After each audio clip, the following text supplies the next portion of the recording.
Israeli forces are gearing up for a ground assault in the southern Gaza city of Rafah. Israel has ordered Palestinian residents to move ever further south over the course of the war, but now there's nowhere obvious to go, prompting the UN to warn Israel against the mass displacement of Palestinians from Gaza. We would not support in any way forced displacement which goes against international law. More than half of Gaza's 2.3 million people are sheltering in Rafah, right up to the border fence with Egypt. They're subject to deadly Israeli strikes and dire humanitarian conditions. Aid agencies have warned large numbers of civilians could die and that there's nowhere safe for people to go. They tell you there's a safe place, but on the way they bomb people, Deeb Ghanem says. Many Palestinians say they fear a new Nakba, or catastrophe. That's when 700,000 Palestinians were dispossessed from their homes during the Arab-Israeli War of 1948. United Nations Secretary-General Antonio Guterres has warned of mass displacement for months.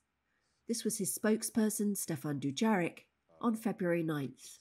I think what is clear is that people need to be protected, but we also do not want to see any forced displacement, forced mass displacement of people, which is by definition against their will. Arab nations, especially neighbours Egypt and Jordan, strongly oppose any Israeli attempt to push Palestinians over the border.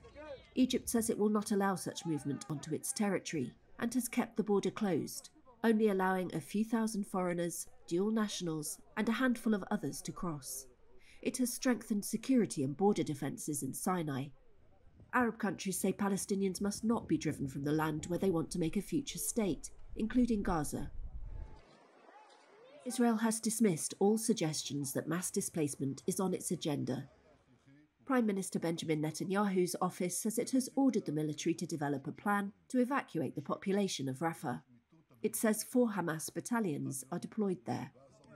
But comments by some high-ranking Israeli politicians have stoked fears. Israeli Agriculture Minister Avi Dichter told Israel's Channel 12 in November, "This is Gaza's Nakba." In late January, far-right Security Minister Itamar Ben-Gvir publicly urged Jewish settlers to return and resettle Gaza, to rapturous applause. Palestinians said his words amounted to a call for their forced deportation. He prompted a reprimand from White House National Security spokesperson John Kirby. Irresponsible, reckless. We have made clear that there can be no reduction in Gazan territory. Israel launched its war on Gaza on October 7, after Hamas militants infiltrated the border, killed about 1,200 people, and took some 250 hostages, according to Israeli tallies. Gaza's health ministry says more than 28,000 Palestinians have been killed in the months since.